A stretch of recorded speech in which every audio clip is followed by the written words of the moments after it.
Going into 2021 NBA season, I fear for the San Antonio Spurs. They didn't make much off-season moves. Head coach Greg Popovich was linked with moving away from the San Antonio Spurs for the first time in at least over 25 years, or 20 years plus anyway.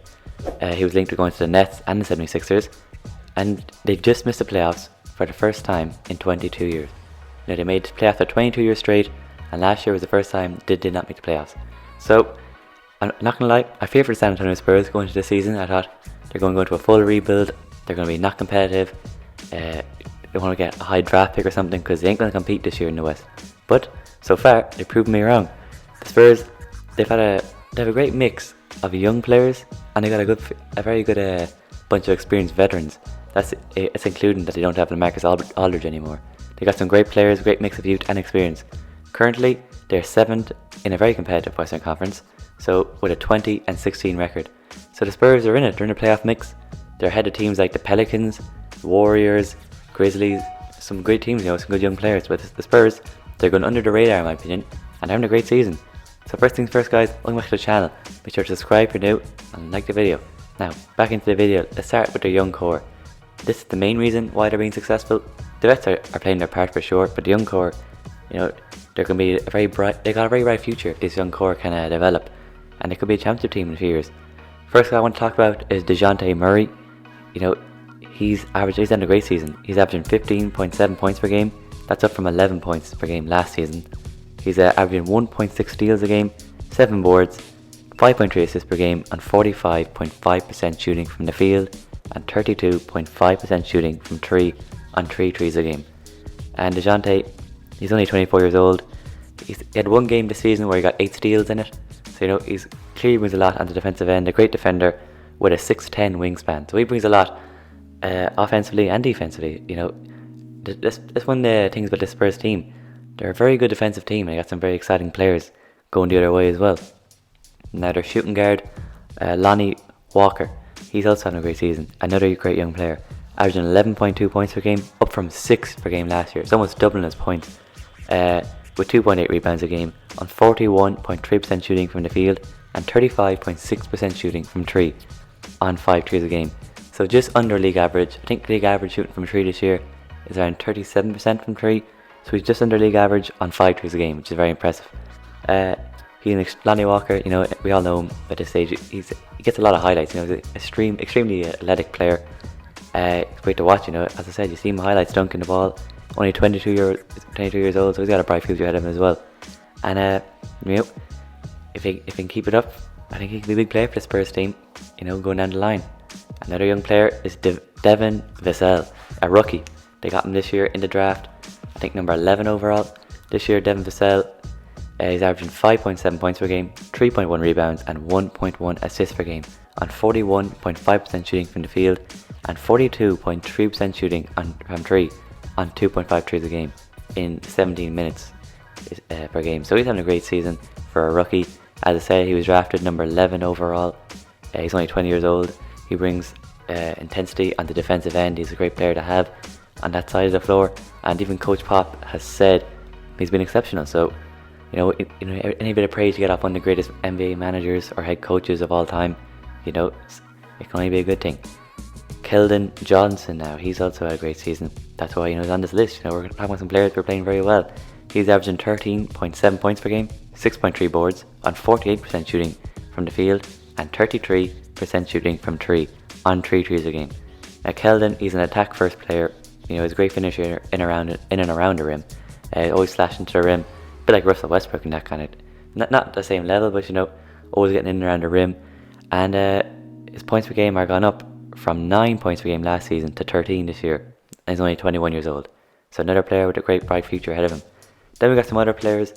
You can in and around the young core. Some are 25 here, and others are only 21. Starting with that 21-year-old is Luka Samanic. I heard Spurs fans call him Sandwich. Well, some do anyway.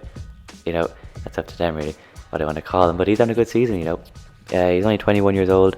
I think he's Croatian. He's like a project. Coming in from Croatia. I think he only started playing basketball at around 11 or 13. He's started very late. Considering other players who played that their whole life. And he's shown a lot of potential in these few years he's been with the team. He's kind of like a stretch 4. He can play make a bit. Best case scenario, he could be like a LaMarcus Aldridge replacement, and I'm not saying that he is the LaMarcus Aldridge replacement, but he's got the tools to replace a LaMarcus Aldridge, either now or further down the line. So he's a player to watch out for. Only 21 years old, a lot of potential in this guy. Jakob Patel, he's 25 years old. He's a centre. He's one of the better defensive centres in the league, averaging 1.6 blocks per game and 7.4 boards. I think he can put big numbers on the offensive end. That's not his thing. But as a defender, as like a defensive anchor, you could say, he's a player to watch out for. Very underrated player, not talked about as much as the Dejounte Murrays or the Lonnie Walkers, but I think he's having a great season. And also, they got Derek White. He's more of an established player, more of a big player for this team. But Derek White, he's missed a good few games this year with injury and COVID.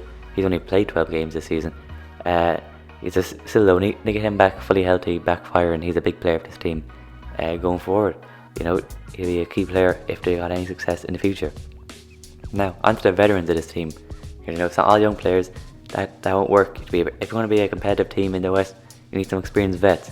And as I said at the start of the video, LaMarcus Aldridge is no longer a San Antonio Spur. So I know he probably a good impact in the locker, but on the court, I think he lost the starting spot. So I think he was, it was inevitable he's going to get traded or bought out. So, but the veterans who have had great seasons, starting off with Patty Mills, averaging a career high 13 points per game on 45% shooting from the field and 39.5% shooting from 3 on 7 threes a game. So almost 40% shooting from 3 and 7 threes. That's very impressive for him. He's come off the bench, I think, at 32 years old, so he's getting older, but he's bringing a lot to the team. Not just like veteran experience, but he's putting points on the board. He's shooting the 3 very effectively, and as I said, averaging a career high in points per game at 32 years old. So he's having a great season. I think he's a free agent this season. He's been with the Spurs for years, so it'll be interesting to see what they do with him in the off season. Rudy Gay is another very experienced player on this roster, 32 years old as well. He's averaging 11 points per game, 5 boards, and 38.6% shooting from 3 and 4 threes per game. So Rudy Gay, a big man, very experienced guy. He's been around the block. He knows how it works. And also DeMar DeRozan, one of the biggest All-Star snubs this season. I remember doing the All-Star snub video. He was up there at the top for me. I love DeMar DeRozan. I'm a big fan of him. So I think he deserves way more respect than he gets. But I love the players in that category. I think Damian Lillard's underappreciated, even Vucevic. There's some future videos that I'm considering doing. But these underrated players. DeMar DeRozan, I don't know, because he plays in San Antonio, and they're not like the Lakers, Clippers, even the Jazz this year. They're at the very top.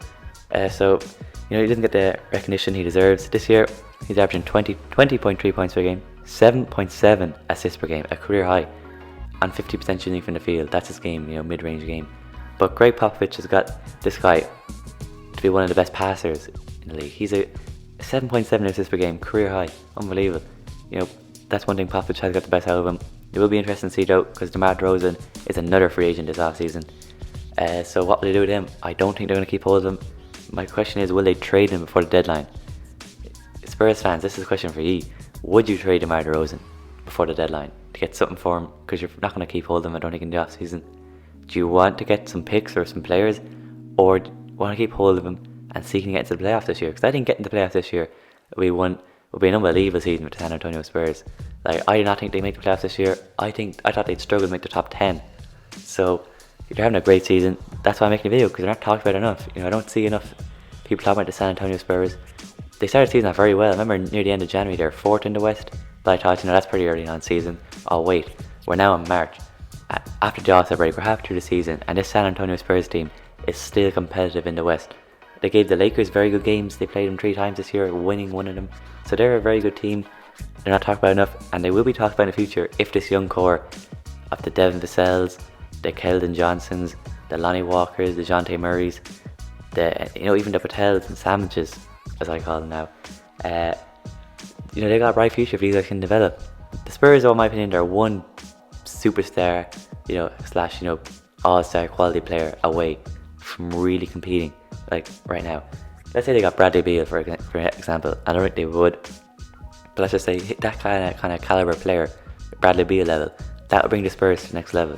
Because DeMar DeRozan's leaving, so there's gonna be a big gap to fill there. But Spurs fans, tell me, tell me what you do with DeMar DeRozan. Would you keep, or would you, get rid of him now, get something for him? And yeah, guys, that's the video. If there's any future videos you want me to make, leave in the comments. Thanks for watching. Make sure to subscribe, like the video, and turn on notifications, because we get at least 3 videos out a week. So stay notified. And I'll say, guys, I'm out of here.